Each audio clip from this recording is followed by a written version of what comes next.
সুন্দরবনের এক পাড় ঘেঁষে বিরাট একটি গ্রাম। কিন্তু কথা হচ্ছে, গ্রাম বিরাট হলে কি হবে, চাষাবাদ তেমন একটি হয় না। কারণ এক ধারে নোনা জল, অন্য পাশে একটি বিশাল ঢিপি।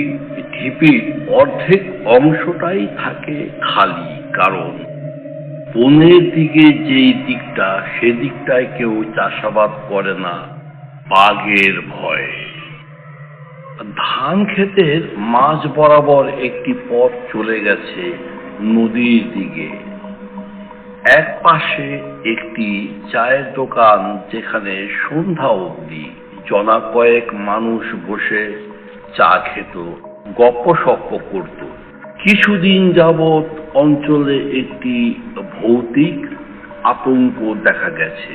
কারো বাড়ির চালের উপর ঢিল ছোড়া, কারো বাড়ির গাছ ধরে ঝাঁকি দেওয়া, কারো দরজায় টোকা দিয়ে উধাও হয়ে যাওয়া, এ ধরনের ঘটনা আজকাল অহরহই হচ্ছে। গ্রামে হিন্দু, মুসলিম, দু চার ঘর খ্রিস্টানও ছিল, তবে হিন্দু পরিবারটাই বেশি। মুসলমান যে কয় ঘর আছে তারা আসলে ওখানকার স্থানীয় না, ওরা এসেছিল মুর্শিদাবাদ থেকে। এদিকে সন্ধ্যা হয়ে গেছে। সন্ধ্যার পর খান সাহেব সাইকেল যোগে নদীর পাড় থেকে ঢিপির দিকে, অর্থাৎ মোড়ের দিকে আসছিল। দুধারেই ছিল ধানের ক্ষেত, মাঝখান দিয়ে একটি মেঠো পথ। চায়ের দোকানের পাশে আসতেই জনা কয়েক একসঙ্গে বলে উঠল, এসেছে আমাদের খান সাহেব, এসে গেছে। এক কোণে থেকে নরেন বলে উঠল, বটে, তোমাকে আরেক কাপ চা বানাতে হবে। দোকানি ঢং ঢং করে নাড়াচাড়া দিয়ে আরেক কাপ চা প্রস্তুত করতে লেগে গেলেন। এদিকে সাইকেল গাছের সাথে ঢালান দিয়ে রেখে খান সাহেব বসে গেলেন তাদের সঙ্গে আলাপ করতে। নানা রকমের ওই একই কথা, ভৌতিক আলোচনা হচ্ছিল। এর মধ্যে খান সাহেব একটু ধমকের সুরেই বললেন, রাখো তো তোমাদের ওই সব ভূত পেতের কথা, ওগুলো আজকাল আর নেই, কোনো এক সময় ছিল হয়তোবা। পাশে এক মহাজন বসা ছিল। সবাই গ্রামের তাকে কালু মহাজন বলতো। কালু মহাজন তার নাম আসলে নই, আর নাম হচ্ছে কালীচরণ। কালীচরণ বলে উঠল, তাহলে বিষয়টা কি? বিষয়টা একটু ভাবো। মহাজন বাড়িতেই ঢিল পাটকেল কেন বেশি ছোড়া হবে? ভূত কি হিসাব কিতাব করে চলে আজকাল? খান সাহেব বলল, দেখো কালু, ভূত বলতে আসলে কিছুই নেই। ভূত হচ্ছে ভীতি, ভীতির উপরেই ভূতের বসবাস। আমার কথা বলছি। খান সাহেব বললেন, আমি একদিন আমার কথাই বলছি, মহাজনের বাড়ির পাশ দিয়ে সাইকেল যোগে যাচ্ছিলাম। এমন সময় দেখলাম মহাজন আমার সামনে থেকে পিছন দিকে আসছে, অর্থাৎ আমার দিকে এগিয়ে আসছে। মহাজন ছিল রীতিমতো ধুতি কুর্তা গায়ে দেওয়া, কিন্তু আমার কাছে আসতেই পিছন দিক দিয়ে আবার মহাজন ডাক দিল, কি হে খান বাবু, আমার একটু কথা শুনে যেও। মহাজন তো দুখানা হতে পারে না, সামনেও একজন মহাজন, আবার পিছন থেকেও এক মহাজন ডাক দিল। ঘটনাটা আমার হজম হচ্ছিল না। আমি ঘুরে মহাজনকে বললাম, ঠিক আছে, আমি এক্ষুনি আসছি। এই বলে যখন সামনের দিকে তাকালাম, দেখলাম সামনে যে মহাজন ছিল সেই মহাজনটি তো আর নেই। এখন তোমরা হয়তো ভাববে যে এ ভূত না তো আর কি। আরে না, এটা হচ্ছে ভ্রম। আমি দীর্ঘদিন যাবৎ মহাজনের কথা ভাবছিল। মহাজনের সাথে একটু জরুরি কথা আছে। ওই মাথায় মহাজনের বিষয়টি আবার রয়ে গেছে। ওই কি বলে তারা তোমাদের বলছি, এটাকে বলে হ্যালুসিনেশন। এটা যখন হয় তখন আবুল তাবুল কিছু একটা চোখে পড়ে বই কি। এদিকে সবাই হা হয়ে খান সাহেবের কথা শুনছিলেন, আর ফুটফাট করে চায়ে চুমুক সে তো চলছিল।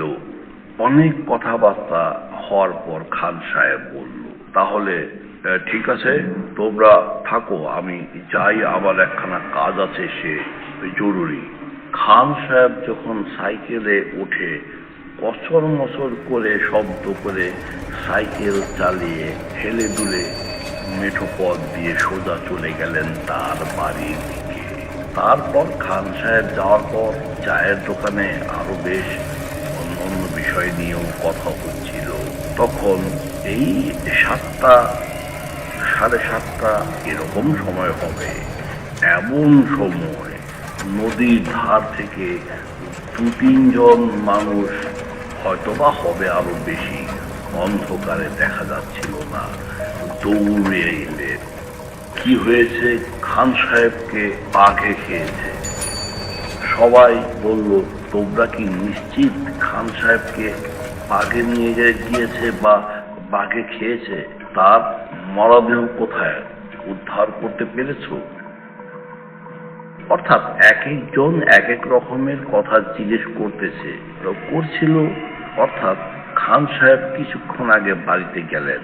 ভুলু অনেকক্ষণ এক কোণে চুপ করে বসা ছিল, চায়ে একটি চুমুকও দেয়নি। হঠাৎ করে বলে উঠল, না না, সে তো খান সাহেব ছিল না। কালু মহাজন বলে উঠল, খান সাহেব ছিল না তো কে ছিল? ছিল কি তোর দাদা? ভুলু ভয়ে ভয়ে বলে উঠল, না না, তোমরা কি লক্ষ্য করনি কেউ? খান সাহেবের পা দুখানা উল্টো ছিল। কালু মহাজন বলল, তুই এত কিছু দেখে খান সাহেবের পায়ের দিকে দেখলি কেন? খান সাহেবের পায়ের দিকে তো আমি প্রথমে দেখিনি।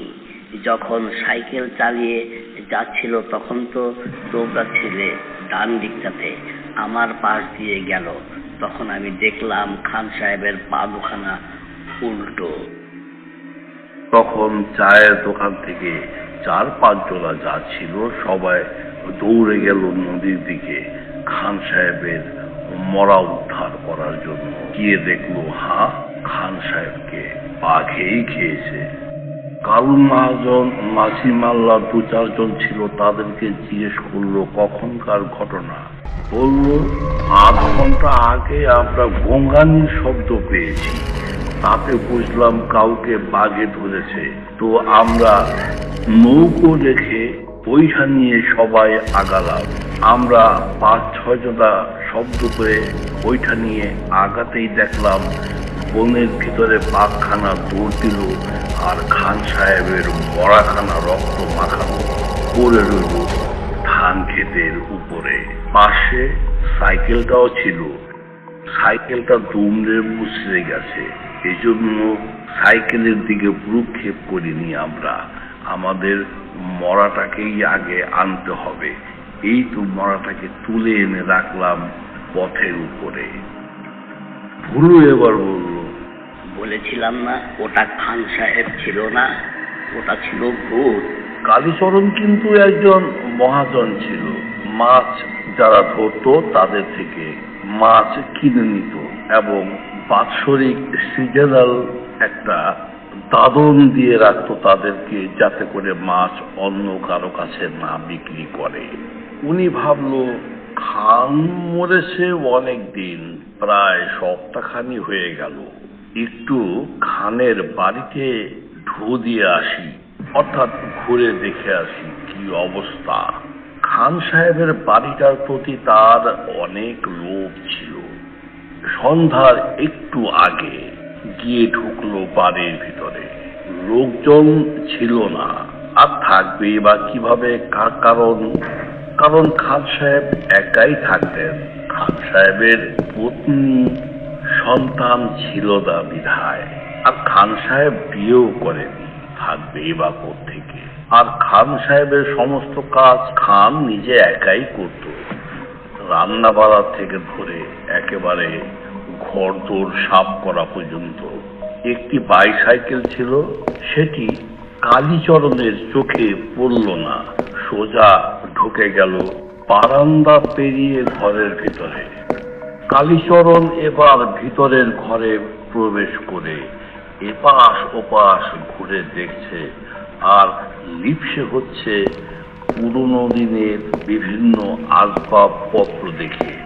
লোহা কাঠের তক্তপোষ, বিভিন্ন রকম ডিজাইন করা চেয়ার, সেও অনেক কাল আগে, তবে ধুলোবালিতে একেবারে একাকার হয়ে আছে। কালীচরণ ভাবলো এই সমস্ত সম্পদ এখন আপাতত আমিই মালিক। দুষ্ট লোকে যা ভাবতে পারে আর কি। সেই হঠাৎ করে উপর থেকে শব্দ হলো, কে বলি, নিচতলায় কে? কালীচরণ একটু হতাশ হলো, খালি বাড়িতে উপর থেকে কে ডাকছে।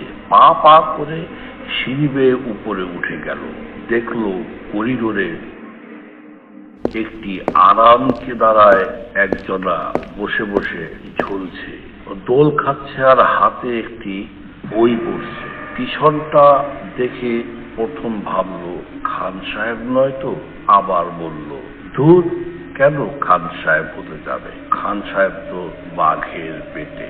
ভাবতে ভাবতে একটু এগিয়ে গেল। এবার চেয়ার থেকে শব্দ হলো, আসো, সামনে এসে দাঁড়াও। কালীচরণ এবার সামনে গিয়ে দাঁড়াতেই তার সমস্ত শরীর বরফ শীতল হয়ে গেল। উপর দিকে মাথা তুলে যখন কালীচরণের দিকে চাইল, তখন কালীচরণ বলল, খান সাহেব, তুমি এখানে? তুমি তো মরেছ, বাঘের পেটে থাকার কথা তোমার। দেখো দেখিনি কি ব্যাপার? খান সাহেবের ঠোঁটের এক পাশে একটু হাসি বলল, কালীবাবু মরেছে মরার চেহারা দেখেছো? কালীচরণ বলল, না, তা তো কেউ দেখেনি, কারণ চেহারার ওখানটাতে বাঘে নিয়ে গিয়েছিল, রক্তে মাংসে একাকার হয়ে গিয়েছিল, বিদঘুটে চেহারা, বোঝা যাচ্ছিল না। এবার খান সাহেব বলল, হা, চেহারা যখন দেখনি তাহলে ওটা যে আমি হব এটা ভাবলে কি করে? অনেক কিছুই তো হয় যার অর্ধেকটা মানুষ জানে আর অর্ধেকটা অজানাই থেকে যায়। তা আমার এখানে কি মনে করি? না, এমনি এমনি এসেছিলাম, বলল কালীচরণ। ঠিক আছে, একটি চেয়ার দেখিয়ে বলল, বসো। কালীচরণ এবার বলল যে, ঢোকার সময় তোমার সাইকেল খানা দেখিনি। খান সাহেব বলল, না না, সাইকেল খানা বেচে দিয়েছি, ও আর এখন আমার ভালো লাগে না, কচর মচর শব্দ হয়, নানা রকমের ঝঞ্ঝাট, বিকেলে বিকেলে একটু পায়ে হাঁটি। এবার কালীচরণ, বিকেলে তো তোমাকে হাঁটতেও দেখি না। খান সাহেব বলল, একটু আগেই তো বললাম, যা কিছু হয়, মানুষ যা কিছু দেখে তার অর্ধেকটা সত্য, অর্ধেকটা অনেকেরই অজানা, অর্ধেকটা সবাই জানে, এই তো। কালীচরণ এবার বলল, তোমার স্ত্রী পুত্র নেই, এত বড় বাড়ি, এ দিয়ে তুমি কি করবে? তোমাকে না হয় কিছু টাকা পয়সা দেই, তুমি তা নিয়ে কলকাতা চলে যাও, আমার কাছে বাড়িটা বিক্রি করে দাও। এবার কালীচরণ কিছুক্ষণ চুপ করে রইল। বিশাল এক গর্জন। বলল খান সাহেব, হা, খেয়েছো তো? একটি ধানের ক্ষেত, কুবের চর, আদু মুন্সির বাড়িঘর, এখন আশায় আছো আমার বাড়িখানা গেলবে। এই বলে যখন মুখখানা উপরে তুলল, তখন কালীচরণ দেখল খান সাহেবের চোখের মনি উধাও, শুধু সাদা চোখের সমস্ত পুটুলিটা। ধপ করে চেয়ার থেকে দাঁড়িয়ে গেল এবং ডান বাম কিছু না বুঝেই দৌড় লাগালো। ভূত শব্দটাও মুখ দিয়ে আসছিল না, ঠোঁট গলা শুকিয়ে গেছে। না বুঝে দৌড় দেওয়ার কারণে একটি চেয়ারের সাথে বাড়ি খেয়ে পড়ে গেল মেঝেতে। আবার উঠল এখানে পিছন থেকে খান সাহেবের অট্টহাসি। হা হা হা হা হা হা হা হা হা। উঠে নিচে হিতাহিত সামাল দিতে না পেরে আবার পড়ে গেল। এবার জ্ঞান হারালো। দিন 10 পর লোক পচা গন্ধ পেয়ে খান সাহেবের বাড়ি থেকে কালীচরণের মরদেহ অর্ধেক গলা অবস্থায় উদ্ধার করল। এই ছিল লোভী কালীচরণের গল্প।